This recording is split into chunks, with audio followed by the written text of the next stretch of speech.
It's hard to miss it. Most new cars that require heavily on touchscreens for common features and functions force you to stare at a flat glowing screen while driving down the road. Meanwhile, the vehicles that rely on physical knobs, dials, and levers allow you to change the climate controls, volume, heated seats, and more with one hand and both your eyes on the road. This is why touchscreens will never win, and physical dials will always rule. Physical controls are aesthetic, satisfying, utilitarian in various climates, but they're also safer. The reason is simple. A touchscreen is flat, so when you're not looking at it, it may as well not even be on. You wouldn't know the difference because of the lack of physical feedback. But a control panel with physical features, they're distinct with separate and simple functions.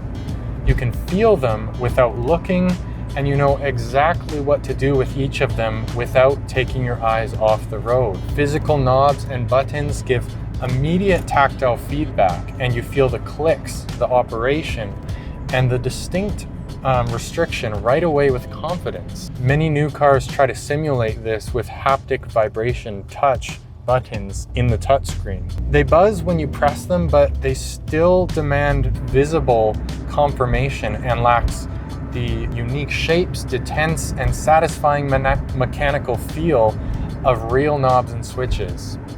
If I'm hopping in two vehicles I've never operated before, one with a touchscreen and one with physical dials, both will feel foreign at first, but pretty soon you'll be able to use the basic functions with a blindfold in a vehicle with classic controls. Add into the equation a minus 25 degree Celsius Canadian winter day. It's even harder to feel a screen when you can't feel your own fingers, or you're just wearing big gloves. Have you ever been driving down the road in a new car and repeatedly miss the small hitbox to turn down the fan that's blasting hot air? I have.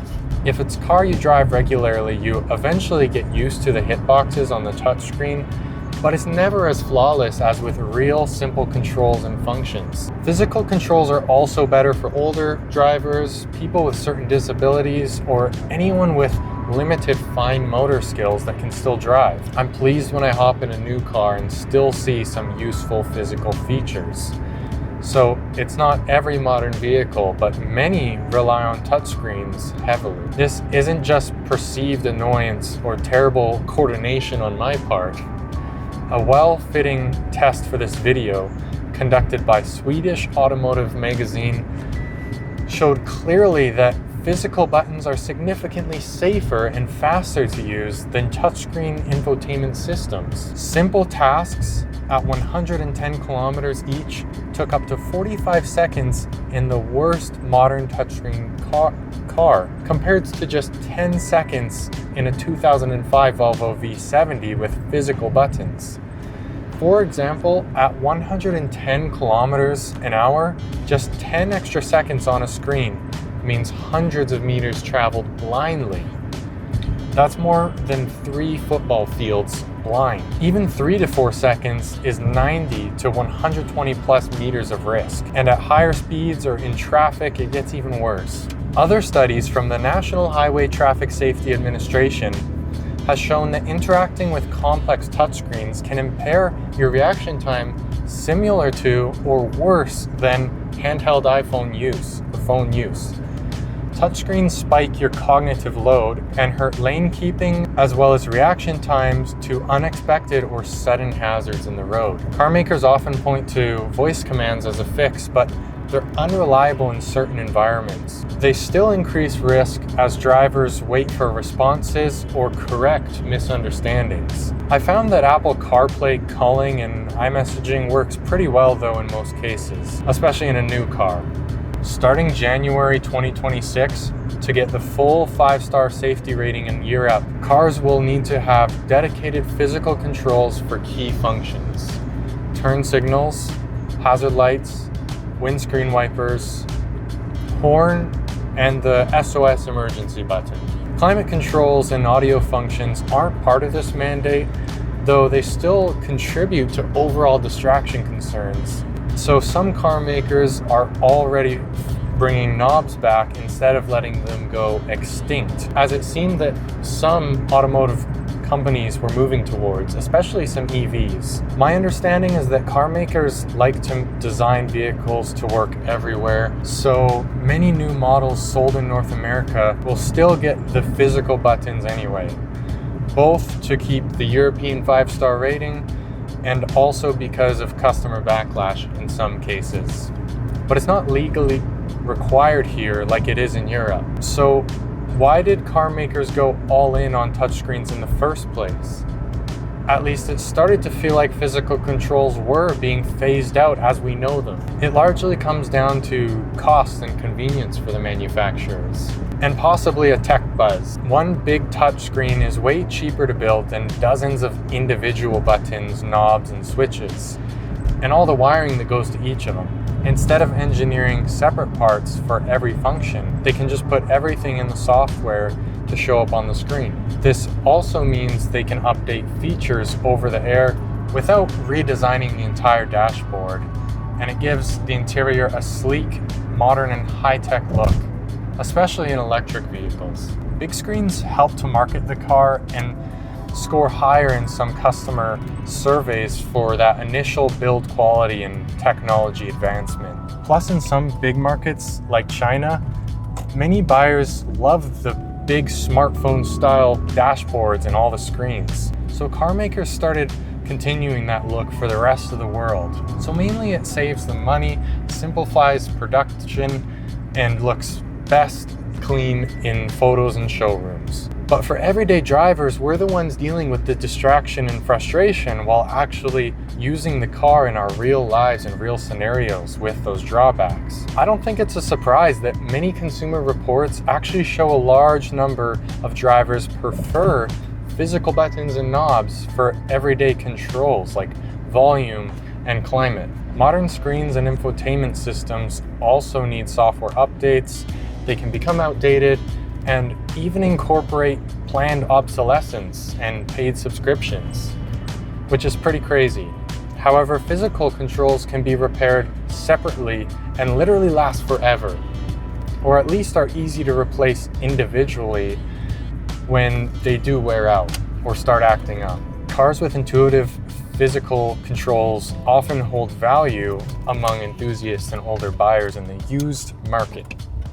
I think they age better too. A failed touchscreen can cost thousands to replace. Meanwhile, a broken knob or switch in my Volvo is usually $20 to $50, and I can fix it myself in the driveway pretty easily. Same with the gauge cluster, with physical pieces and controls rather than one full screen. For utility and ultimate durability, the physical setup with each little piece replaceable wins. Screens are cool in some cases and in some vehicles, but they have drawbacks. There's another problem with all these touchscreens that we all face but don't mention as much. After driving a modern car with big screens and technology, you miss the simplicity and lack of technology in other cars, especially older ones. It's not just physical tiredness also from the road, but you're always glancing at glowing menus, deciding which icon to tap, and navigating to change the music genre, and seeing notifications. Your eyes never get a blue light break from your phone, TV, computer, and vehicle infotainment and even gauge cluster. Usually they have a button to turn the screen off, but if your gauge cluster is a screen, you can't really turn that off. A traditional analog or physical gauge cluster with a simple black background reflects less light and creates no constant visible noise in your peripheral vision. Many report that bright gauge clusters feel more tiring on late night highway driving and long trips compared to older non-screen setups. Lowering the brightness helps, and they usually do it automatically in dark light, but it doesn't eliminate that effect entirely. Your brain does not get a break either. Instead of driving and relaxing, you're multitasking with the computer part of the time. In the modern world where we use technology all day and carry a mini computer in our pockets 24/7, that extra cognitive load makes your car feel more like technology versus a machine, which is a bigger deal to some than others, especially car enthusiasts. When you're frustrated or running late, touchscreens hardly help. They can be great for maps and navigation and do offer certain convenience, and those things seem to be the universal favorite reasons to have a screen. And it's super helpful and convenient for long trips. You can manage your route, your notifications, phone calls, all without being distracted by an actual handheld device. Big screens excel at displaying complex info like 360-degree cameras, things that physical controls couldn't handle alone.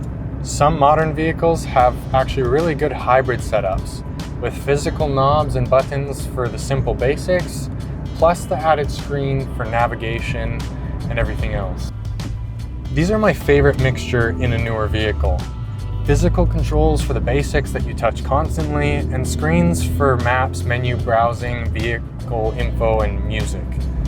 Many brands, even some Tesla competitors in the EV space, are moving back in this direction. Let me know if there's anything on your mind that I didn't cover in this video, and if you enjoyed the video and this kind of topic, please comment your thoughts down below and subscribe to stick around for more future videos. Thanks so much for watching, and as always, safe driving everybody. Looking forward to seeing you on the next one.